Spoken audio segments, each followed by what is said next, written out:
जिनके दिल में काबा और नैनों में मदीना है, जिनको जय श्री राम के नारे से दिक्कत है, जिनको वंदे मातरम और भारत माता की जैसे दिक्कत है, जिन्होंने बंगाल की धरती पर पहचान का संकट खड़ा किया था। 4 मई की तारीख आई और उन पर पहचान का संकट खड़ा हो गया। एक नेता जिसने बंगाल के पूरे चुनावी समीकरण को बदल दिया, जिसने कहा बंगाल की धरती को काबा की धरती नहीं बनने देना है, वो नाम है उत्तर प्रदेश के मुखिया योगी आदित्यनाथ। पहले योगी ने बंगाल के हिंदुओं के भीतर का डर बाहर निकाला और फिर योगी के सिंघम ने टीएमसी के गुंडों को अपने घरों में घुसा दिया। सवाल है कि अब टीएमसी के गुंडे जो खुलेआम धमकियां दे रहे थे, उनका क्या होगा? ये सभी आपकी चाटकारिता करते हुए दिखाई देंगे। आपके लिए बंगाल की सड़कों पर झाड़ू लगाते हुए दिखाई देंगे ये सभी लोग।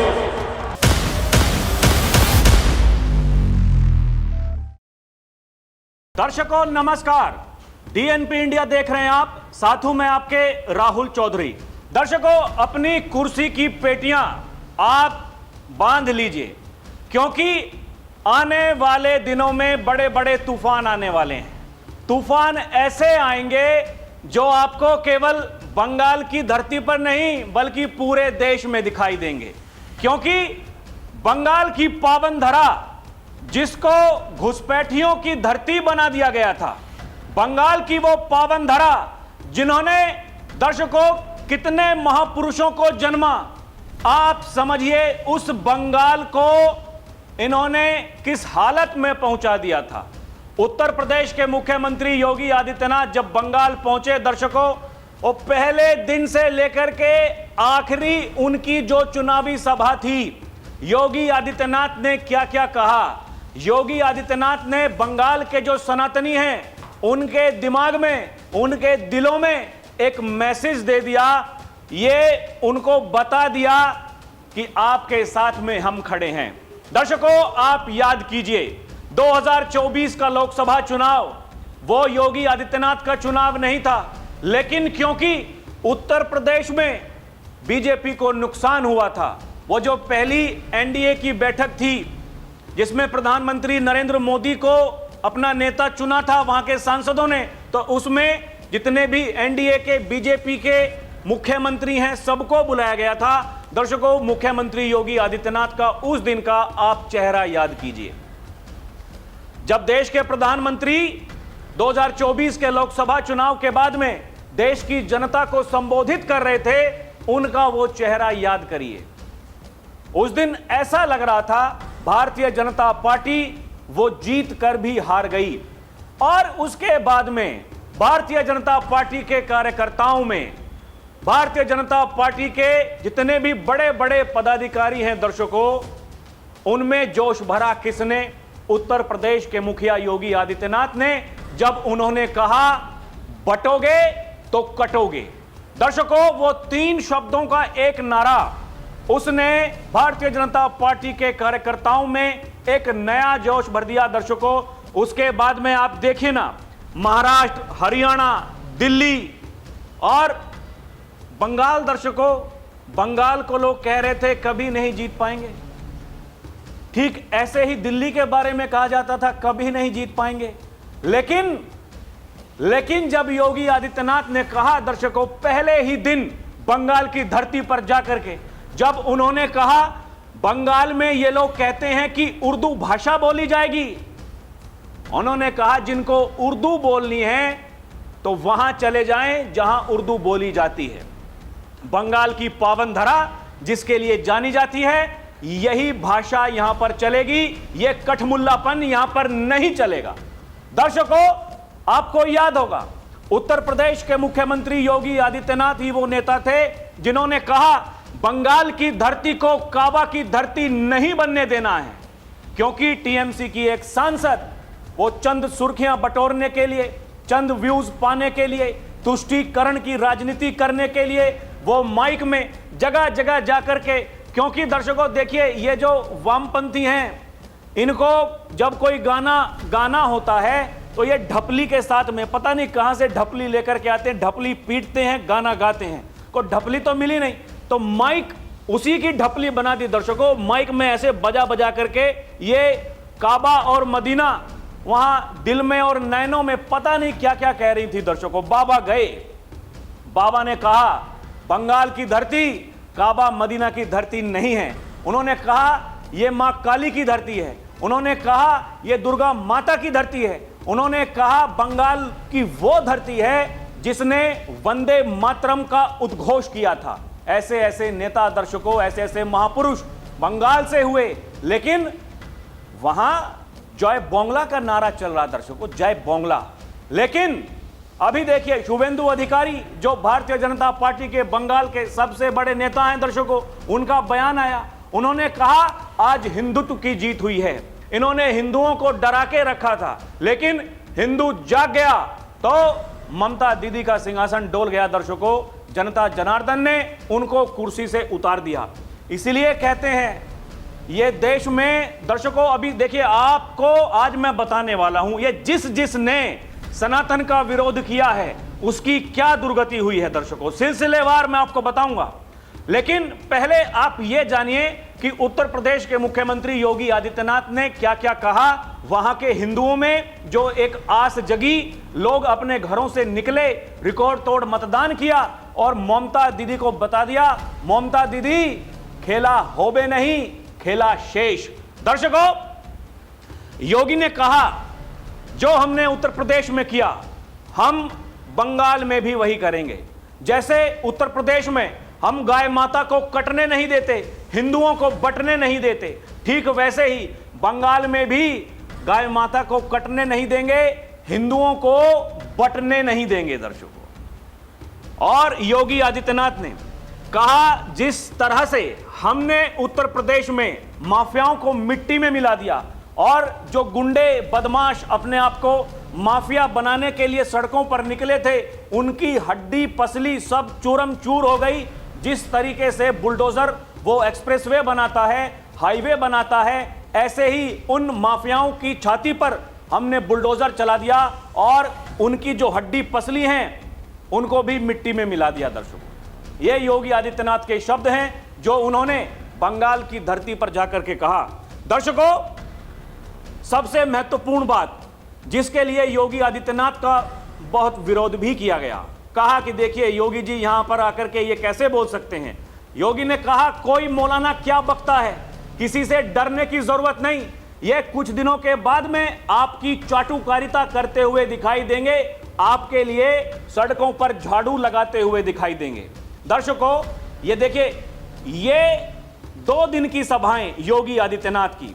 पहला, जब उन्होंने काबा और मदीना वाले उनके लिए सीधा संदेश दे दिया कि बंगाल की धरती को काबा की धरती नहीं बनने देंगे, और उसके बाद में उन्होंने कहा ये मौलाना अगर आपको डरा रहे हैं, ये टीएमसी के गुंडे अगर आपको डरा रहे हैं, इनसे डरने की जरूरत नहीं है दर्शकों, ये आपके लिए कुछ दिनों के बाद में सड़कों पर झाड़ू लगाते हुए और पंचर की दुकान खोलते हुए दिखाई देंगे। उन्होंने कहा कि मैं देख रहा हूं कि टीएमसी के गुंडे, उनमें हलचल है, खलबली है, कोई काम ढूंढ रहा है, किसी से रिक्वेस्ट कर रहा है, भैया 4 तारीख के बाद में तो हमारी दुकान चलेगी नहीं, क्योंकि अभी तक तो प्रधानमंत्री मोदी जी वहां दिल्ली से पैसा देके भेजते थे और ये टीएमसी वाले आपस में उस पैसे का बंदर बांट करते हुए जो सत्ता के संरक्षण में माफिया पल रहे थे उनका पेट पालते थे। दर्शकों, बंगाल की जनता जनार्दन से इनका कोई मतलब नहीं था।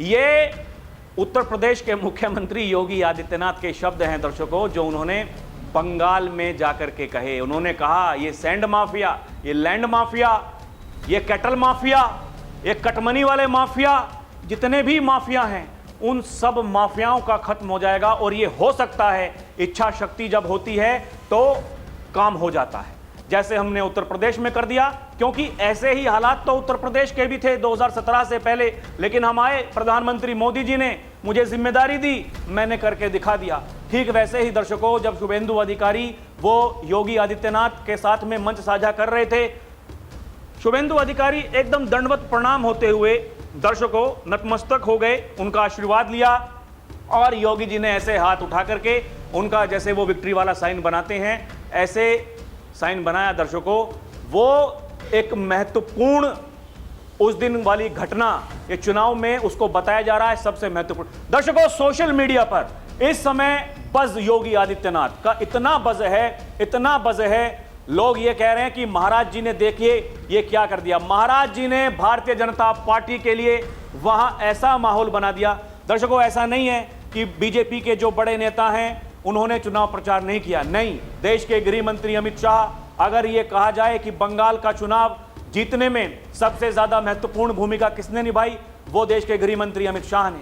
ये कोई एक दिन का काम नहीं था। देश के प्रधानमंत्री नरेंद्र मोदी अगर लगातार वहां जाकर के ये कहते रहे ये टीएमसी के गुंडे, इनके पास में आखिरी मौका है, अगर देश के प्रधानमंत्री ये कह रहे थे कि आज के बाद मैं बंगाल में शपथ ग्रहण समारोह में आऊंगा, वो दिखा रहा था कि भारतीय जनता पार्टी को ये पता चल चुका है कि हम चुनाव जीतने जा रहे हैं। दर्शकों, टीम बीजेपी यानी देश के प्रधानमंत्री, गृह मंत्री, रक्षा मंत्री, पार्टी के राष्ट्रीय अध्यक्ष, उसके बाद में जो बड़े बड़े सूबे हैं उनके मुख्यमंत्री, उनका चुनाव प्रचार, खासकर योगी आदित्यनाथ का चुनाव प्रचार। और जिस समय चुनाव आयोग को निष्पक्ष वोटिंग कराने के लिए वहां अच्छे अधिकारियों की जरूरत थी, बाबा ने अपना सिंघम भेज दिया। दर्शकों, आईपीएस अजय पाल शर्मा, वो अधिकारी दर्शकों जिसने उत्तर प्रदेश में भौकाल मचा दिया, वो अधिकारी जिसको योगी आदित्यनाथ का करीबी अधिकारी बताया जाता है। दर्शकों, वो अधिकारी क्या शामली, क्या संभल, ऐसे ऐसे इलाकों में, ऐसी ऐसी जगहों पर जो माफियाओं का काल बन के उभरे, ऐसे अधिकारी को बाबा ने भेज दिया दक्षिण 24 परगना। दर्शकों, उस इलाके में जो टीएमसी का गढ़ था, उस इलाके में जो ममता दीदी के भतीजे अभिषेक बनर्जी का गढ़ था। दर्शकों, उस इलाके में जहां चुनाव आयोग को यह कहना पड़ा कि वहां दोबारा मतदान होगा क्योंकि धांधली की इतनी खबरें सामने आई। दर्शकों, आप समझिए, अगर वहां अजय पाल शर्मा ना होते तो चुनाव आयोग अगर इस तरीके से वहां मेहनत करके जो काम वहां पर हुआ अगर नहीं करते, आप समझिए दर्शकों, जो पहले चुनावों में आज तक होता आया है ठीक वैसा ही अब की बार भी हो गया होता। लेकिन एक इच्छा शक्ति थी, एक काम करने का तरीका था, एक सेट पैटर्न था, पता था ऐसा करेंगे तो ऐसा हो जाएगा। ठीक वैसा ही दर्शकों, ममता दीदी आज कह रही हैं भारतीय जनता पार्टी ने बूथ कैप्चर कर लिए, भारतीय जनता पार्टी ने जहां गिनती हो रही है वो सब कुछ कैप्चर कर लिया, भारतीय जनता पार्टी ने ईवीएम हैक कर दी, भारतीय जनता पार्टी ने पूरा का पूरा चुनाव ये चीटिंग करके जीत लिया। दर्शकों, वो ममता दीदी 2 दिन पहले तक वीडियो कॉन्फ्रेंसिंग करते हुए जो अपने पदाधिकारियों से, अपने कार्यकर्ताओं से ये कह रही थी कि हमारी 200 सीट आने वाली हैं, वो टीएमसी की मुखिया आज दर्शकों ये उनके लिए संकट की घड़ी है। दर्शकों, बहुत बड़े संकट की घड़ी है। दर्शकों, ये तुष्टीकरण की राजनीति करने वाली जो पार्टियां हैं इनका क्या क्या हुआ आप देख लीजिए। सबसे पहले तो आप कांग्रेस पार्टी को देखिए। कांग्रेस पार्टी आज कहां है?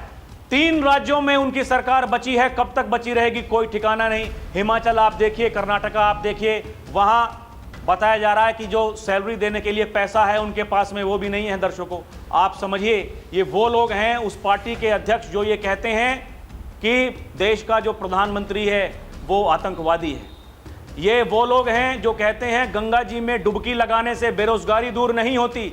अरे जहां आपकी सरकार है मत लगाइए गंगा जी में डुबकी, वहां की बेरोजगारी दूर कर दीजिए। आप समझिए दर्शकों, ये इतने बड़े कलाकार लोग हैं। दर्शकों, एमके स्टैलिन मुख्यमंत्री तमिलनाडु के थे, अब नहीं रहेंगे, पार्टी हार चुकी, अपना खुद चुनाव हार गए। उनके बेटे उदयनिधि स्टैलिन जो कह रहे थे सनातन एक बीमारी है, इसको हमेशा के लिए खत्म कर देना चाहिए। और दर्शकों, मल्लिकार्जुन खड़गे, उनके बेटे जो प्रियंक खड़गे हैं, वो भी उनकी बातों में हाँ में हाँ मिला रहे थे, कांग्रेस पार्टी के अध्यक्ष के बेटे। दर्शकों, आप समझिए, ये भानुमति का कुनबा, ये कैसे सनातन का विरोध करते करते इसने अपनी दुर्गति करवा ली है। दर्शकों, ये लोग आज तक राम मंदिर नहीं गए। कांग्रेस पार्टी के शहजादे राहुल गांधी, दर्शकों, वो कहते थे राम मंदिर में जब प्राण प्रतिष्ठा हो रही थी, बीजेपी वाले वहां नाच गाना करवा रहे हैं। नाच गाना उनके लिए कहा था उस समय उत्तर प्रदेश के मुख्यमंत्री योगी आदित्यनाथ ने। ये उस पार्टी के शहजादे के बोल हैं जो आज तक केवल नाच गाना ही करती आई है, इसके अलावा कुछ किया नहीं। केवल नाच गाना, अपने परिवार के बारे में सोचा, इसके अलावा कुछ कर नहीं पाए। दर्शकों, आप समझिए, ये राम मंदिर में ना जाना, ये क्या इस देश की जनता जनार्दन को पता नहीं है क्या? इसीलिए योगी आदित्यनाथ ये कहते हैं दर्शकों, जो राम का नहीं वो किसी काम का नहीं। दर्शकों, आपने देखा होगा महाराष्ट्र में सनातन के नाम पर सरकार बनाने वाली पार्टी शिवसेना, आज उसकी क्या दुर्गति है। क्योंकि देखिए, जो जो अपनी विचारधारा से भटकेगा उसके साथ में यही होगा। इनको लग रहा था 2024 के लोकसभा चुनाव में जीत करके, इनके अनुसार ये जीते। दर्शकों, अच्छा प्रदर्शन महाराष्ट्र में इंडी गठबंधन का हुआ, इसको कोई मना नहीं कर सकता। नहीं तो भारतीय जनता पार्टी जो 400 पार का दावा कर रही थी वो कर लिया होता। अगर राष्ट्रीय स्वयंसेवक संघ भारतीय जनता पार्टी के नेताओं के बीच में सब कुछ ठीक हुआ होता तो भारतीय जनता पार्टी जो 400 पार का नारा लगा रही थी वो उन्होंने पार कर लिया होता। लेकिन चुनाव के बाद आप देखिए कैसे आरएसएस और बीजेपी का जो मिलन फिर से हुआ, उस समन्वय जो बना, उस समन्वय की ये कलाकारी है कि भारतीय जनता पार्टी उसके बाद में लगातार जीतती चली जा रही है। इन लोगों के पास में रोने के अलावा कुछ है नहीं। दर्शकों, आप मुझे बताइए इनका क्या होगा। और अभी तो जब उत्तर प्रदेश में चुनाव होगा, आप बताइए अखिलेश यादव का क्या होगा। दर्शकों, वो अखिलेश यादव जो पीडीए के नाम पर ये कहते हैं कि 2027 में हमारी सरकार बनेगी, समाजवादियों की सरकार बनेगी, पीडीए की सरकार बनेगी, उनका क्या होगा। दर्शकों, ये अपने आप में सवाल है। अखिलेश यादव बंगाल में चुनाव प्रचार करने के लिए एक दिन नहीं गए, लेकिन अखिलेश यादव लगातार ये कहते रहे बंगाल में ममता दीदी को कोई हराने वाला नहीं है। ममता दीदी पहले थी, हैं और रहेंगी। अब अखिलेश यादव को कोई ये बताए कि अखिलेश यादव जी, ममता दीदी तो हार गई और लोग ये कह रहे हैं कि योगी आदित्यनाथ ने ऐसा माहौल बना दिया कि टीएमसी के गुंडे कुछ नहीं कर पाए, उनके पार्टी के नेता कुछ नहीं कर पाए। 2027 में जब योगी जी को यूपी से बंगाल नहीं जाना पड़ेगा, जब योगी जी को केवल लखनऊ से उत्तर प्रदेश में जहां भी जाना होगा हेलीकॉप्टर में बैठ करके चले जाएंगे आराम से, जहां चुनाव प्रचार करना होगा कर देंगे। और हमने देखा 2024 के लोकसभा चुनाव के बाद में जब उपचुनाव हुए, दर्शकों, 10 में से 8 सीटें भारतीय जनता पार्टी ने जीत ली, केवल 2 सीटें समाजवादी पार्टी बचा पाई। वहां भी 10-12 हजार का डिफरेंस रहा। दर्शकों, ये बताता है देश की जनता अब इनके बहकावे में आने वाली नहीं है। ये लोग लगातार देश की जनता को बेवकूफ़ बना करके, इन्होंने महिलाओं के लिए दर्शकों आरक्षण जो सरकार लेकर आना चाह रही थी 2029 से पहले, वो बिल संशोधित करके जो बिल लेकर के आई, इन्होंने उसको गिरा दिया। दर्शकों, इनको लग रहा था देश की जनता इनको माफ करेगी, देश की जनता ने बता दिया। यही कहा था उस दिन देश के गृह मंत्री अमित शाह ने कि आप जो आज कर रहे हैं, देखिए इस बिल को पास हो जाने दीजिए, हमारा समर्थन करिए, क्रेडिट हम आपको दे देंगे। ये लोग नहीं माने। दर्शकों, और फिर जब विधानसभा का सत्र बुलाया योगी आदित्यनाथ ने लखनऊ में, उन्होंने ये कहा, जब निंदा प्रस्ताव उन्होंने दर्शकों वहां पर कहा कि हम निंदा करते हैं समाजवादियों की, क्योंकि इनका ये दोहरा चरित्र, ये यहां पर महिलाओं की बात करते हैं और वहां संसद में जाकर के ये बिल गिरवा देते हैं। इनसे बढ़िया तो गिरगिट है, वो भी इतने रंग नहीं बदलती होगी। दर्शकों, योगी आदित्यनाथ का जो भाषण था उस दिन का, वो सुनने लायक था। अगर आपने नहीं सुना है तो जाकर के देखिएगा। लेकिन जो उनकी महत्वपूर्ण बातें हैं कुछ, मैं वो आपको बता देता हूं। उन्होंने सब के सब जितने भी ये कलाकार हैं सब पर कटाक्ष किया, वो क्या कांग्रेस पार्टी हो, वो क्या समाजवादी पार्टी हो। उन्होंने कहा जब गेस्ट हाउस काउंट, किसी को अगर याद ना हो तो जो गेस्ट हाउस कांड हुआ था दर्शकों, उस दौरान भारतीय जनता पार्टी के नेता थे जिन्होंने बहन जी को बचाया। इन्होंने अपनी सत्ता को बचाने के लिए बहन जी पर वार कर दिया था। दर्शकों, आप समझिए, ये जो कलाकारी है, ये इनकी कलाकारी कोई एक दिन की कलाकारी नहीं है।